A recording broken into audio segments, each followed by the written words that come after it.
Colin Martin is back in the news. Why? Because he's allowed to be, because he is woke and he's throwing a fit and he says, I can't stand up against hate if I'm not going to stick up for myself. I cannot, says theguardian.com. They brought him on because he's woke. I'm so woke. And he's a liar, and we'll talk about that. The English soccer chief resigns because he's a racist and a homophobe and all those things, or whatever they tell you to say. I will regurgitate it because I'm a sheep. Sheep. That's what you are. I think he's old. He wasn't told the new words of the day. He's old. USA versus Europe, the balance of power between women's football, and Megan Rapinoe's upset about it because she doesn't care that Man City and Manchester United and Liverpool, they have women's team and they're funding it right now. It's not good enough because they didn't fund it a long time ago when Megan Rapinoe was playing. She's only worth $3 million right now. And her book deal just went out on the 10th, a couple days ago. And if it doesn't sell enough, which I don't think it's going to sell enough for her to make another $1 million, and she married into money, so that's helpful. She's upset, and she needs to be upset right now because she's selling her book, and she wants more and more and more. We live in a greedy society, but that is what it is. And I made a commercial for you guys about development. Use soccer development using monster trucks. So we're going to pause this podcast with a commercial about this Sunday.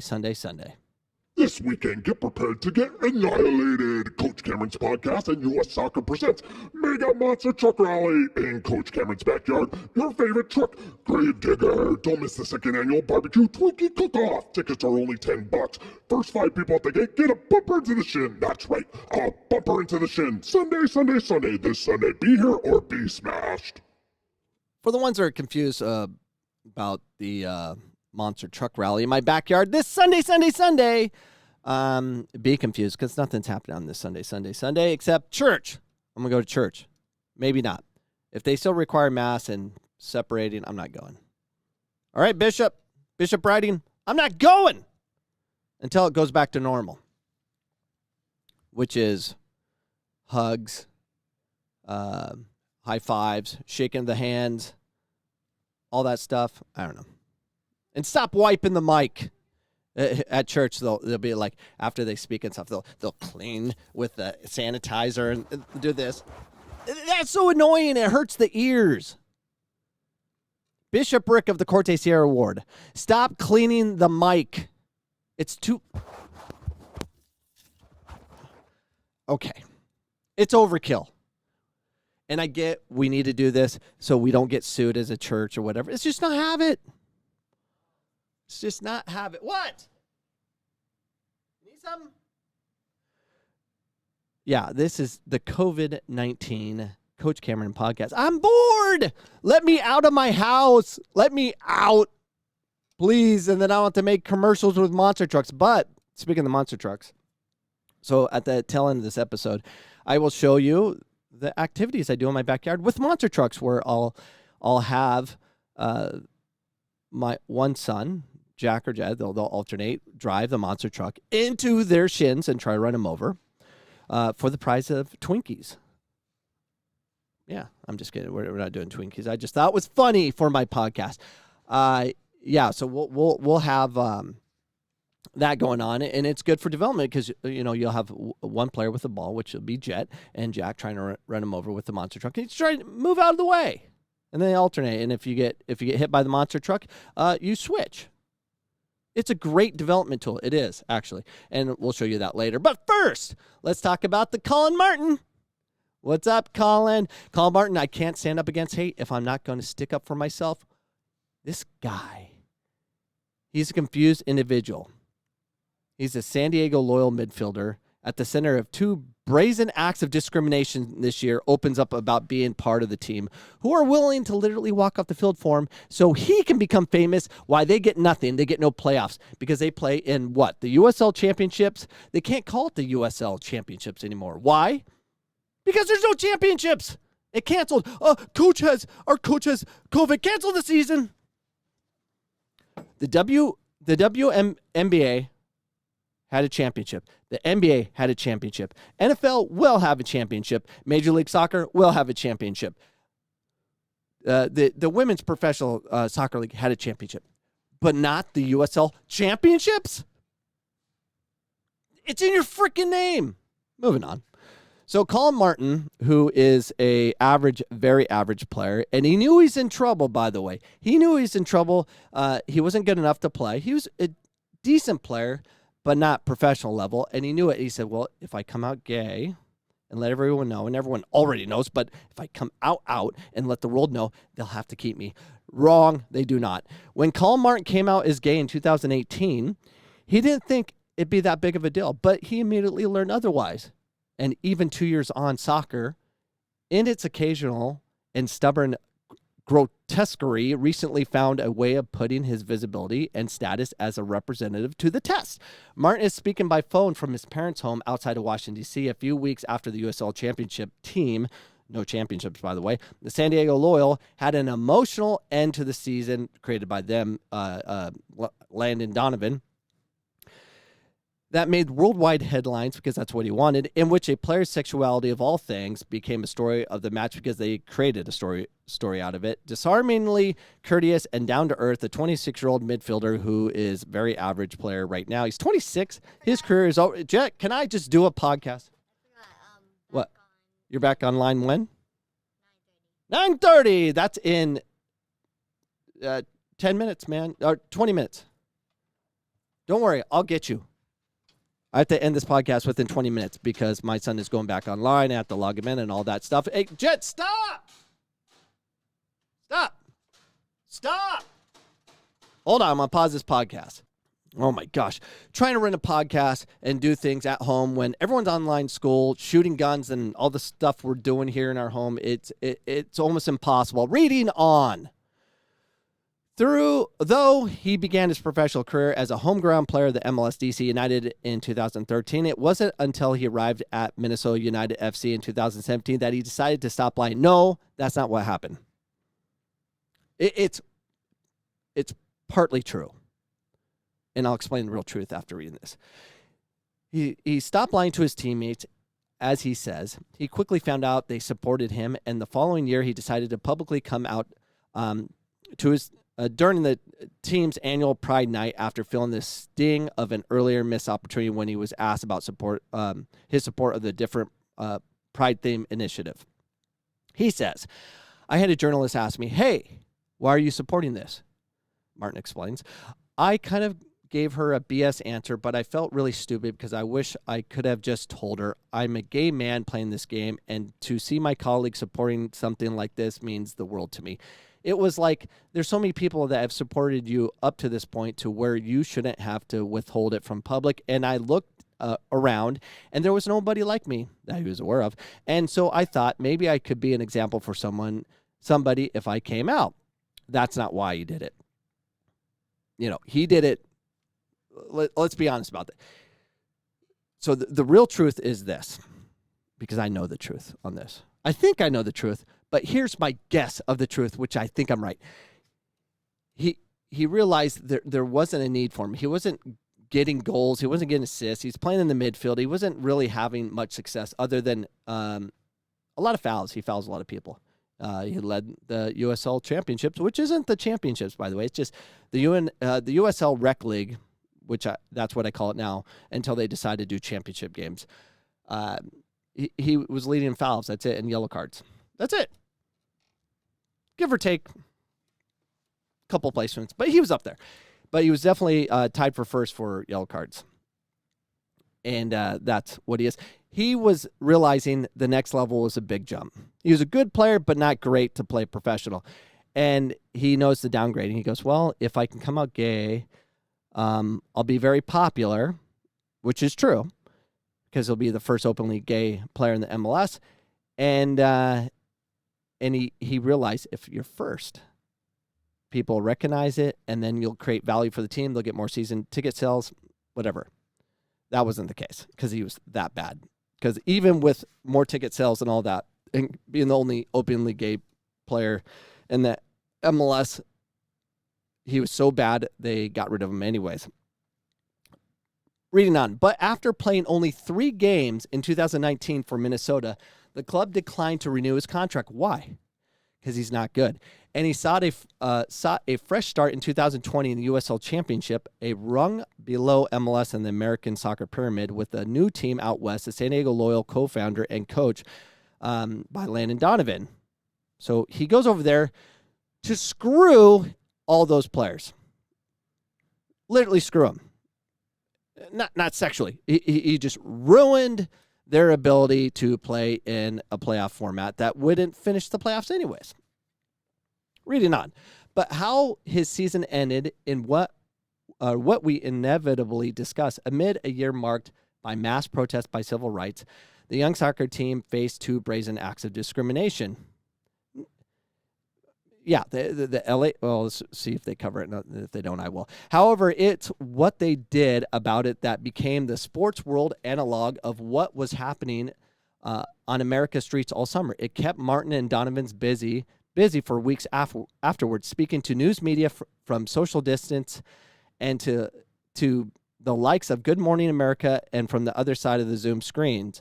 In their second to last game in the late September with the playoffs on the line, a member of the LA Galaxy too uttered a racial slur to Loyal defender Elijah Martin, who is black. Publicly, the Loyal forfeited the game 1-1 game in protest, so they won't even take the point.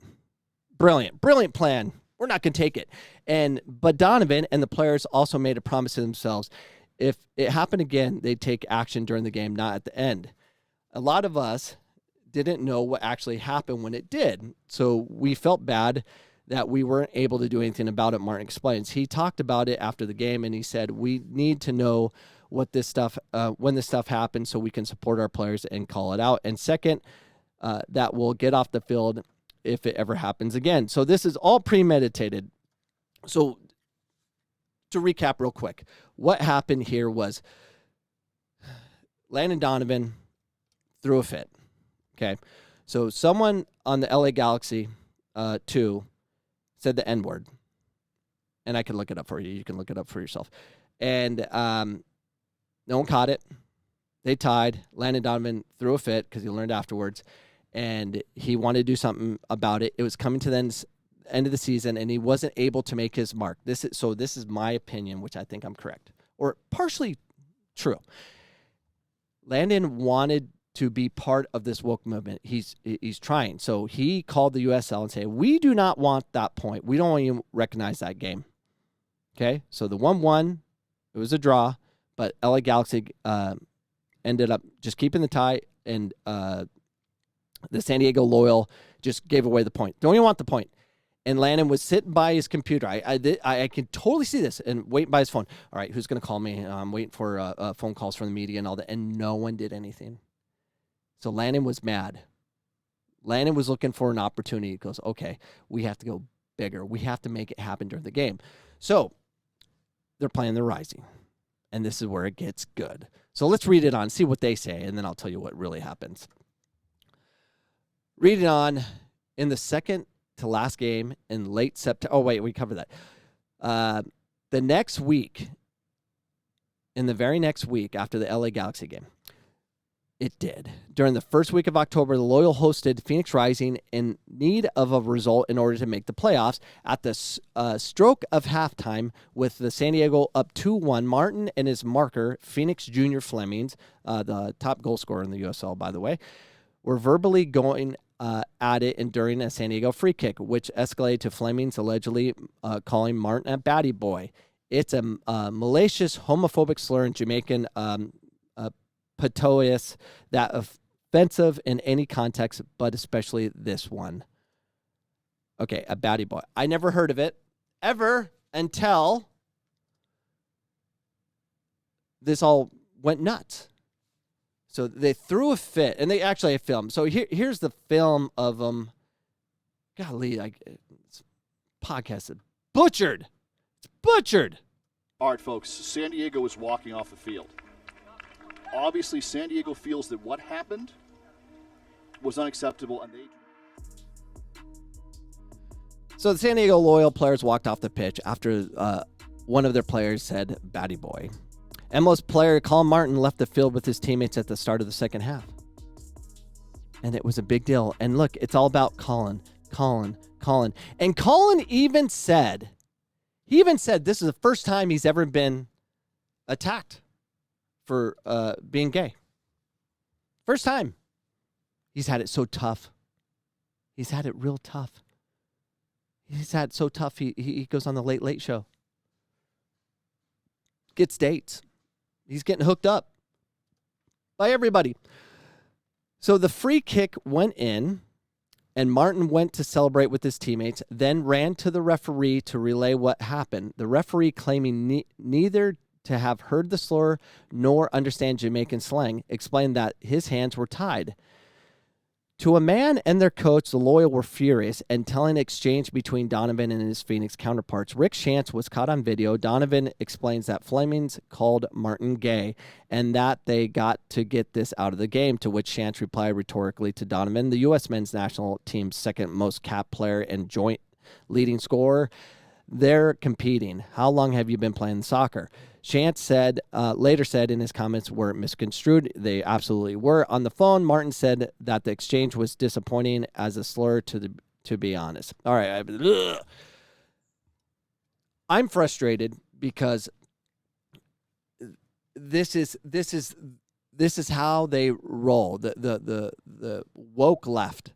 They want to catch you making any mistake or a perception of mistake, and then they're going to nail you and they're going to crucify you, and if you apologize, you're going to get it worse. And that's where Ricky Shantz screwed up. He should never apologize because he did nothing wrong. He was having a heated conversation at halftime. He was confused. He thought they're talking about racism, and he's like, he called him gay. What? That's a bad thing? You're gay. I know. But he said baddie boy. Apparently that's worse. But it means gay. So he's a gay boy. So because of what he meant, what was in his head. And it's still alleged. And the problem I have with all of this, it's because they threw a fit, the referee, who didn't hear it, nor understand the language or anything like that, wanted them to crucify them, even though he didn't have the information to do it. It's like going to a judge. But I say this happened, so therefore you have to put him in jail. Oh, okay. Since you say. That doesn't make sense. I don't want to live in a world of that. And I'd rather the guilty to get away with it. I'd rather him get away with it if there's no proof. I want to live in that world. Because we already live in a crazy country where so many people get destroyed by the government and police. I've been a part of it. I don't want any more power coming to enforcement. Story. I got one. So I was driving my minivan. Yes, I have a minivan. And I ran it into a semi who cut me off. And cops came. I was assuming the semi was going to ticket. No, I got a ticket because when I showed my license was suspended. Why? I don't know at the time. So they're going to arrest me, impound my car because I was driving on a suspended license, which I had no idea. I was on vacation for a month in Seattle. I got a ticket. God, there's so many distractions in my home. So much is going on. Oh, I got to go. It's 9:30. Freak. Ah. All right, I'm back for more madness because I can't do everything. I can't be an online teacher, and it's too much. I don't know how everyone's doing this. And I don't like these shutdowns. I don't like, you know what? Everyone back to school. No more online. It's driving me crazy. Nuts. It is what it is. I don't even know what I'm talking about. Oh, yeah. So I ran into a semi, and I was on a suspended license. I had no idea. I was on vacation at the time, and 6 months prior, I got I ran a red light. I did one of those stop and go turns where I was stopped at the red light. I kind of like, I made a right-hand turn. They flashed me, whatever. So I just paid the ticket. So I paid the ticket and I shorted it $2. I had no idea. I just paid the ticket, but there was a $2 processing fee. I don't know. And apparently, if you owe the government $2 with the MVD, you're gonna get your license suspended. I had no idea, and I couldn't prove in court that I had no idea. I just owed $2 freaking, and I was so mad that happened to me. Anyways, so it hits a semi, and cop's like, "Hey, you're on suspended license." I'm like, "No way, I'm on a suspended license." Like, yeah, you're on suspended license. I'm like, he's like, "We're gonna have to impound your van," which wasn't functional anyways, and they were gonna arrest me, but he saw that I was a father and I was white. Because if I was a different color, I'm sure I'd been arrested and put away. Just kidding, but probably. And he let me go with no car. So anyways, I spent the rest of the day dealing with that. So I went downtown Phoenix, and I'm waiting in line. And it's in the hood, downtown Phoenix. And there's a line of people trying to get, their cars from, out of impound or whatever. So I'm in there, and I see a cop friend of mine that goes to church with me. It was Brother Newberry. Officer Newberry comes up, and he goes, "What are you doing here?"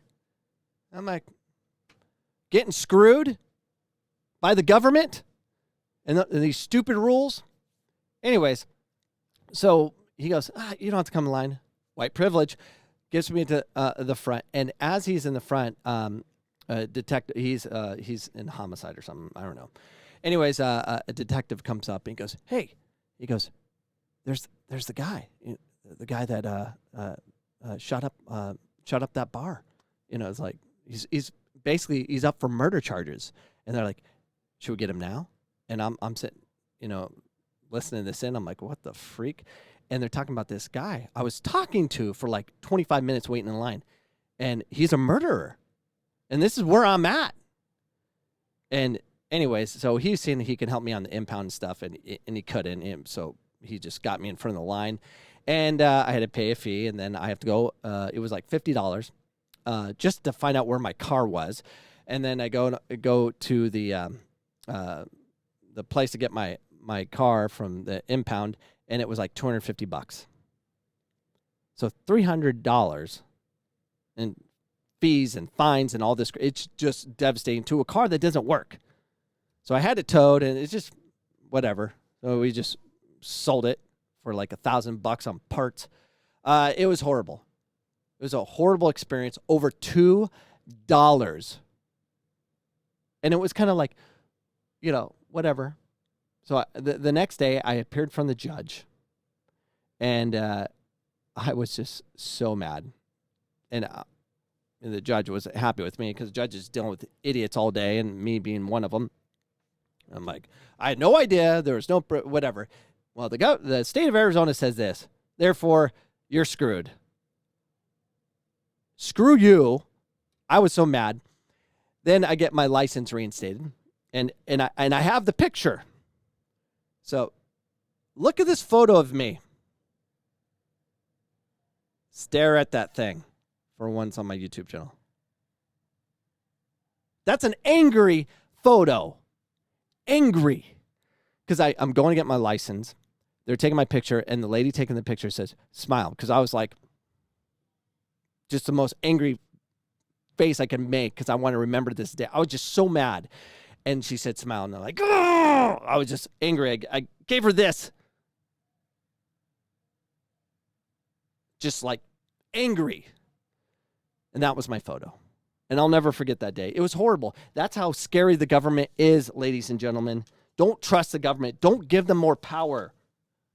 That's why it's frustrating. You're racist. You're a homophobe. No. I'm libertarian because I do not like the government having power, because whatever they say, you're done. That's why I don't like Colin Martin and Landon Donovan doing what they're doing, saying, "Hey, you have to crucify him," even though you didn't hear it. Just do it. I don't like that. Do you understand why I don't like that? I just don't like it. It's not a good thing at all. Back to, this is such a long episode. Whatever. Back to what happened. So at halftime, back in the locker room, Martin says everyone felt the team should forfeit the match except for him. I was pretty adamant. I was like, no, we need to play this game. We'll deal with this later, he says. And that's what he should have done. But he says this, hopefully there'll be some retribution for the players, but I wanted to play. All my teammates were like, yeah, that's cool. But if there's nothing done to the player, we need to make a stand not to play. This was a big push by this man. Look how woke Landon Donovan is. Landon Donovan is an ignorant fool or evil, one of the two. I prefer he's just stupid and made a horrible decision that he'll hopefully wake up in the middle of the night and just like, yeah, that was pretty stupid. I've done it. I'm stupid all the time. But I try to realize how stupid I am. Forfeiting over discriminatory language is a subject that spurs all kind of debate online to varying degrees of coarseness. Obviously, the responsibility lies with the referee and the league in this situation, but is this the way forward? Even Martin doesn't sound sure. Of course. So if we're not going to let due process happen where you have to prove it, kind of like my case, I want the government to prove that I owed $2. Well, it was easy. Okay, I showed them. Here's the check and all that stuff. Well, it's better to overpay and have them refund you a check. So there's my information for you. It's scary to give people power. You can't give them power on where they have to have evidence. So I think they're realizing that this direction they're going is not the smartest thing to do. After a brief moment of reflection, he clarifies, what I would say is that I hope it doesn't happen for a homophobic situation like this again, but maybe walking off the field for racism is necessary. I know how this again, but maybe walking off, But I think racism is still so prevalent in our game today and all over the world. I think in order to make a big statement, if it happens to a team, they should walk off the field in support of that guy. Even though Martin had to go through this, all just for being who he is, he says good came out of the tough situation. No, it did. Only for him and Landon. Having played in numerous teams all of my life, he acknowledges that there's something special about this one and its coach, Donovan, who was adamant about where he stood, or rather what he wouldn't stand for. Martin also received a lot of messages from the gay community who were happy to see Martin's teammates stick up for him. Yeah, so he benefited. He feels good. He gets people an outpouring. And Colin even said himself, this is the first time it's ever happened to him. So he didn't live in this world of oh my gosh, everyone's going to attack me for being gay. That's not how it is. You're celebrated. You're celebrated. So he took the celebration. For the ones that came out gay in the 90s, in the 80s, they're brave. Not Colin. He's not brave. He's getting rewarded for those that actually went through real tough trials. That's where I have a problem with this. Because Landon said it was a choice with his team. It wasn't. Because Landon would say, we need to stand up for this. It's your choice, but a big but. You're pathetic, basically, if you don't. That's what it was. It was a horrible thing.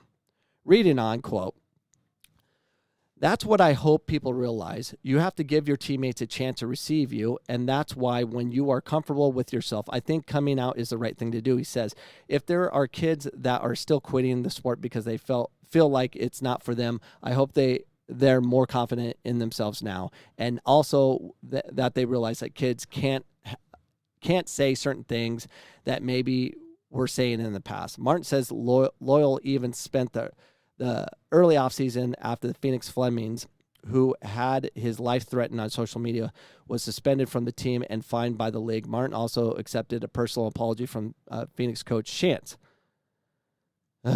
because he had no choice.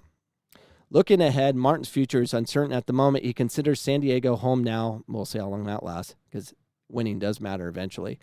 And though he has yet to sign a new contract with the Loyal, he hopes to be back with the club. It's not heard to see why in a sport where racism and discrimination seem to present an endless series of rooms with no exit. There's at least one coach and team who are willing to literally walk off the field in the game for each other.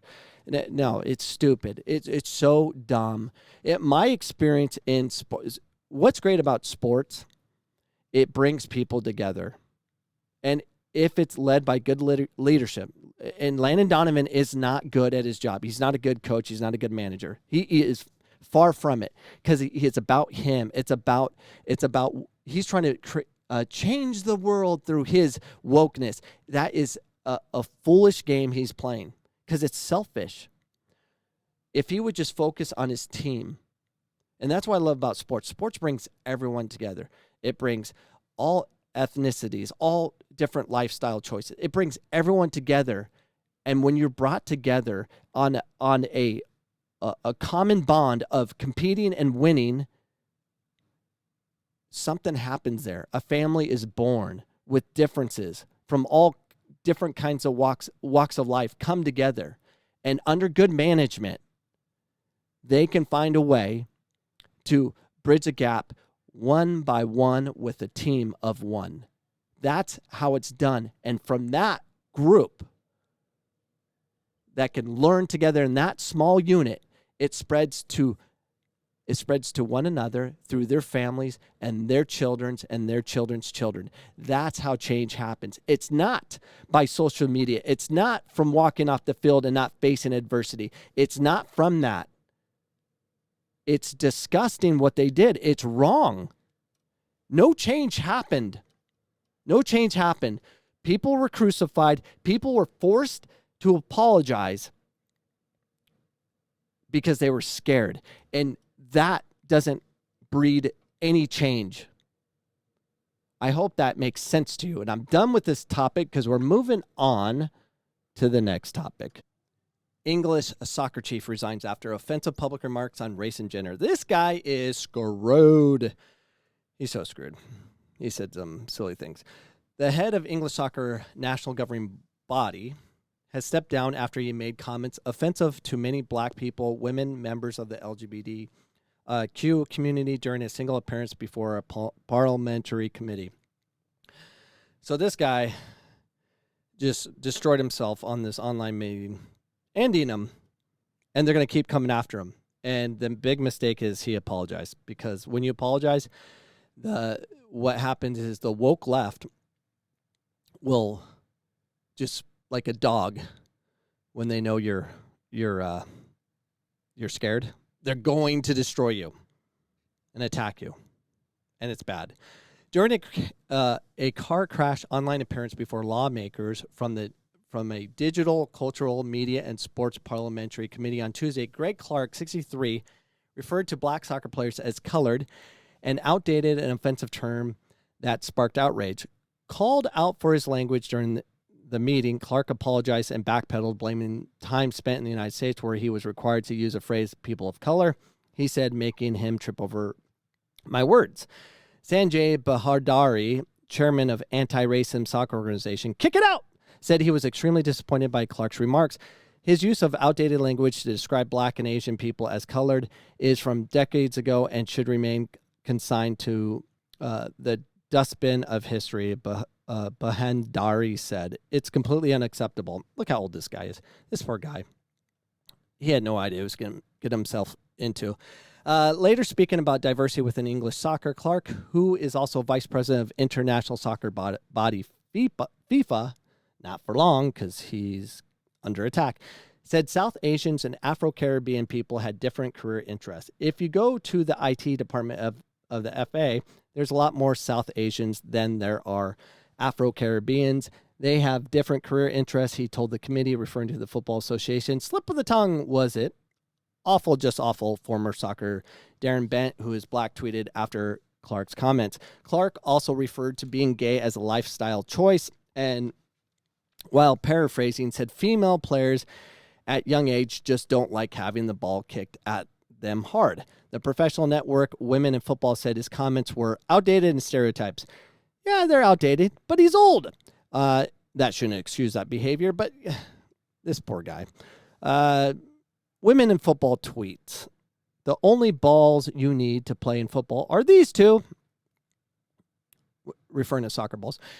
He resigned hours later. My unacceptable words in front of Parliament were a disservice to our game, Clark said in a statement later Tuesday. I'm deeply saddened that I have offended those diverse communities in football, and I and other work so hard to include. British Sports Minister Nigel Huddleston acknowledged Clark's comments had caused deep offense and said he was right to stand down. So this is where I have problems with these things. For whatever reason, the wokey left media people and all the nut jobs on Twitter and everywhere go crazy, and they don't allow forgiveness. This is where I have a problem, is we need to forgive. Just forgive. And we don't. And that's where our world is headed. We can't forgive. That's just how we roll.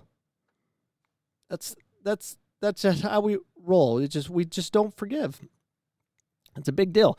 The Football Association confirmed Clark's resignation and since appointed Peter McCormick as the interim chairman. The governing body said it was absolutely committed to tackling discrimination, while FIFA did not immediately respond to a request for comment.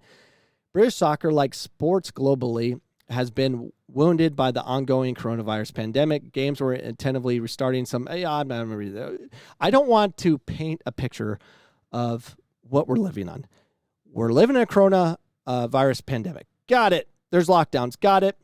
Black Lives Matter demonstrations all over the place. Got it. We know what's going on. It's bad. It's horrible. We're in it. Talk about this in 10 years and we'll reread it. Clark's comment also follows remarks made by Northern Irish lawmaker Lord Kilclooney, who faced heavy criticism Monday for now deleting tweet referring to the vice president-elect Kamala Harris as the Indian. Not all agree with criticism of Clark. Former England World Cup star John Barnes, who is a Jamaican heritage. So here is someone that actually is forgiving. And of course, they put this at the very end because it's not newsworthy. It doesn't make good news, but I'm going to read this again.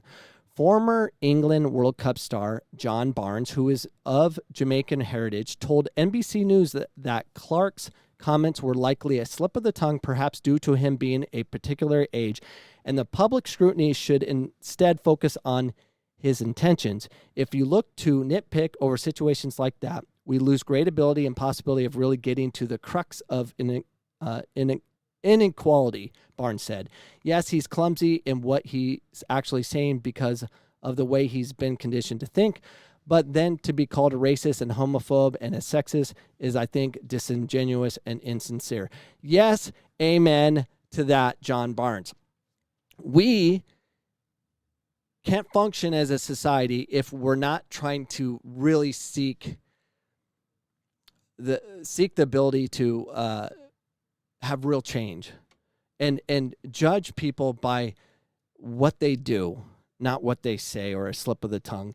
And I'm not saying what he said it was, proper or whatever, and maybe he shouldn't be in a leadership role like that, but they're going to come after him and they're not going to stop. And he's probably going to lose that FIFA job because they don't stop. They won't stop.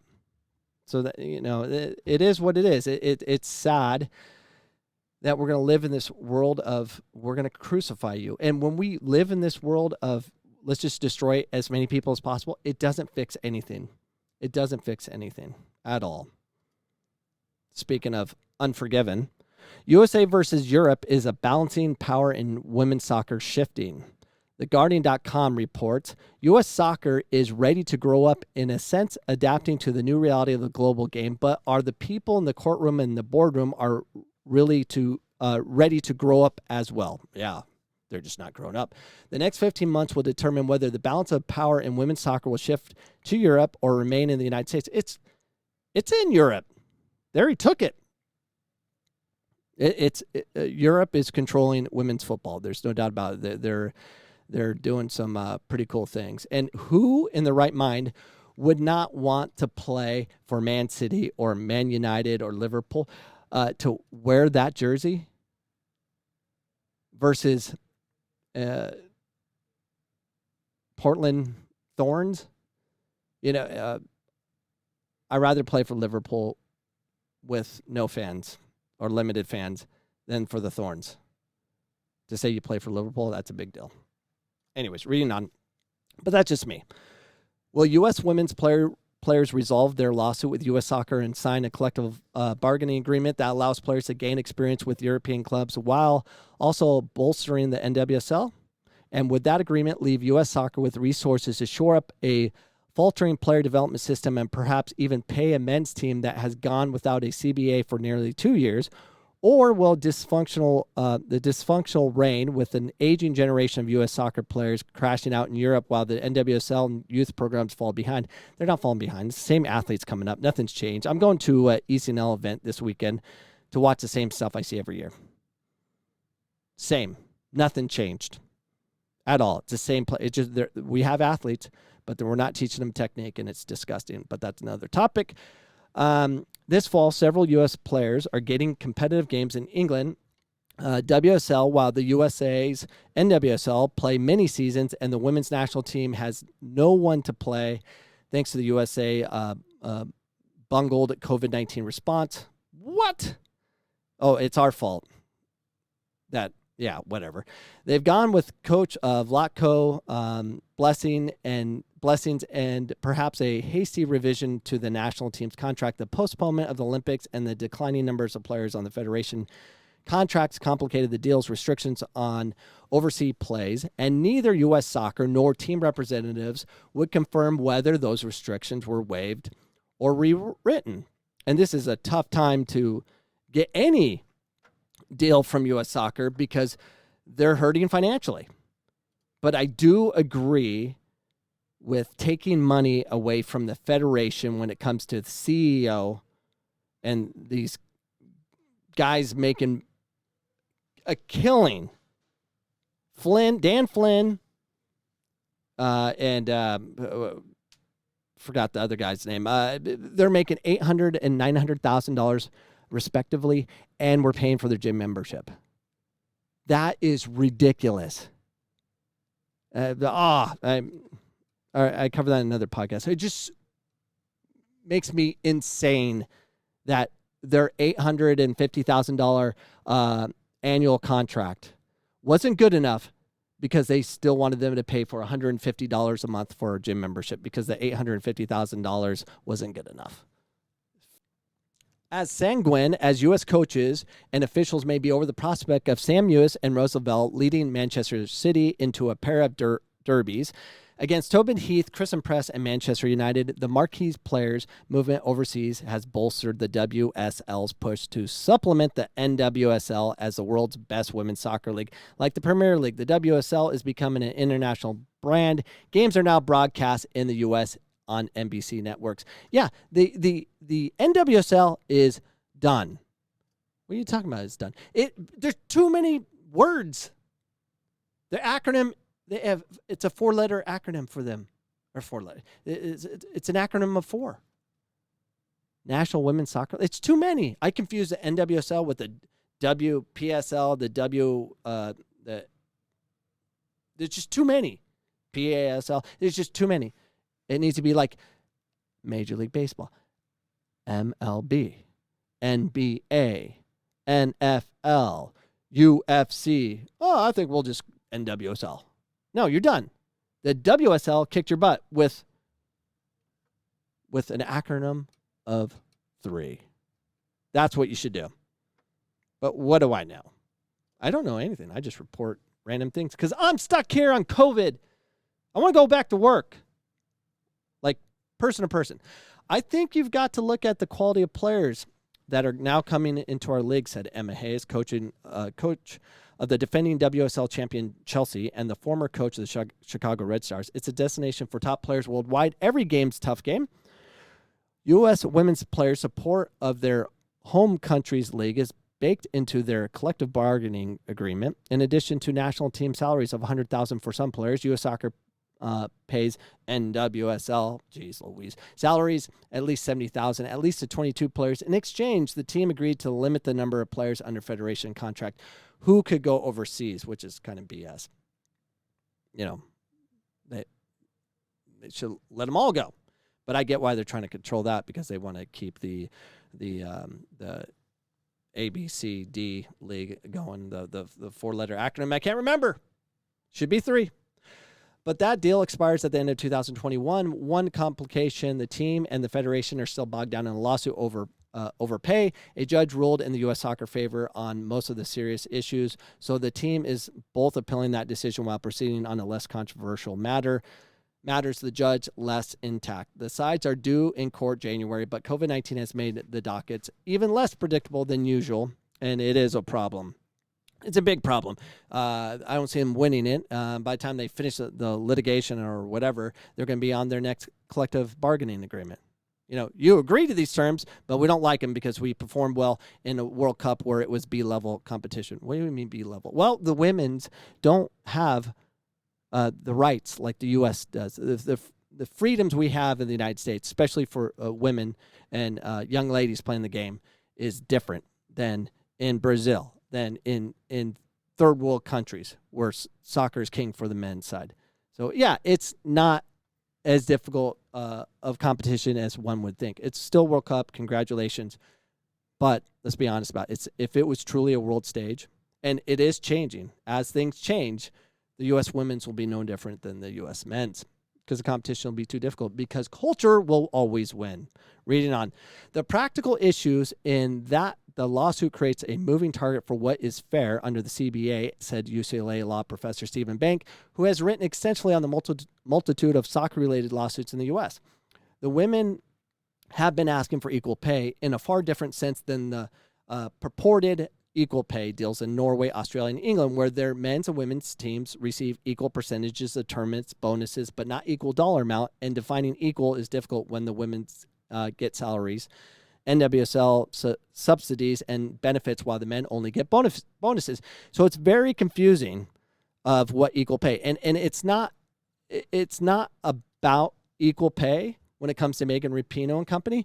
It's more of, we're going to make you pay for the past and the mistreatment of women. And there is problems like how they fly and all those things. And you know, they're not treated the same. I agree. There is problems I can see, but they're treated number one throughout the world. There's no doubt. The U.S.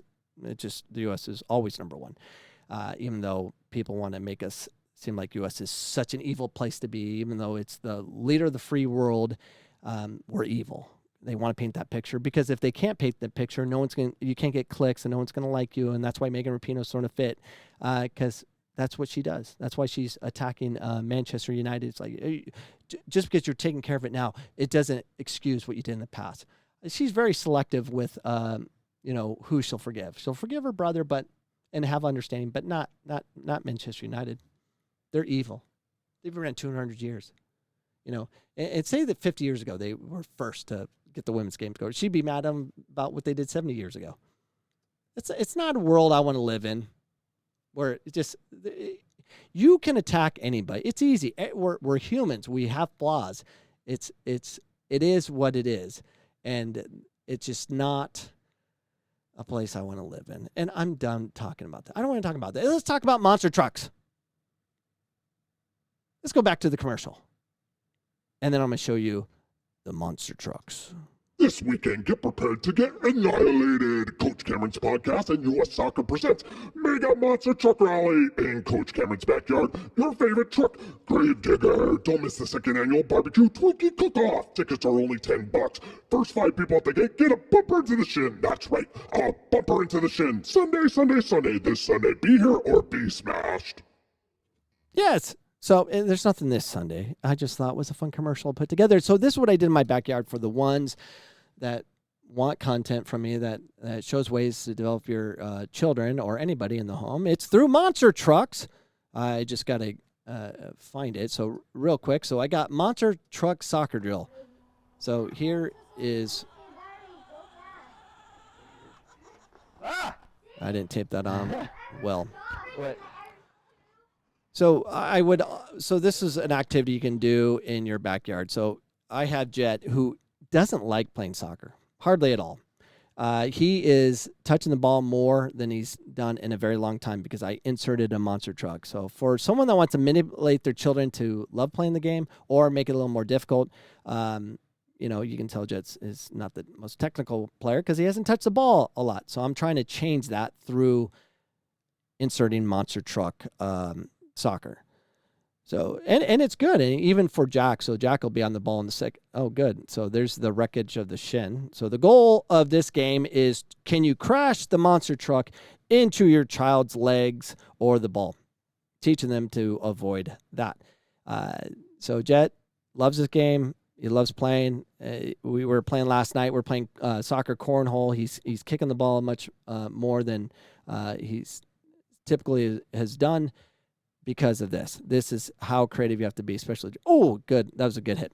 So this is what you can do to develop your child in the game. So let's move forward to Jack. So here's Jack, who's obviously older and more technical. This is good pressure for him, fun, making the game fun. And, this is how I roll. And this is what we did. And I'll let you guys watch the rest of it as I head out. I hope you guys had a wonderful, wonderful day, and I hope you have wonderful plans this weekend with your family. And, just enjoy life the best that you can. It's hard for me to enjoy too much with this shutdown and everything because it is affecting a lot of people, which is very, very sad. But find a way to be creative in your home, especially with soccer being shut down and all these different things with youth sports. You're going to just have to be creative at home. And this is one way of being creative.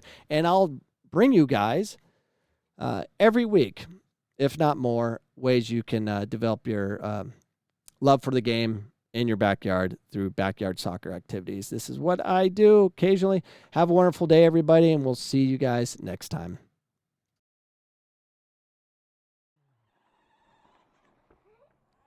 Don't go out of bounds. Oh, you're dead. All right. Your turn, Jet. All right. All you do is hit Jack or the ball.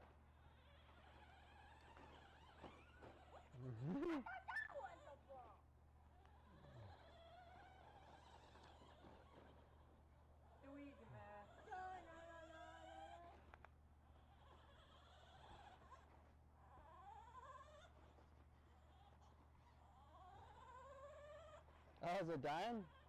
No, I just keep banging it away. Oh, get him! Get him! All right, switch up. I can win. Here, give me the control. I'm gonna get it first try. All right, here we go. Flick it. No! Out! It's out of bounds, goofball.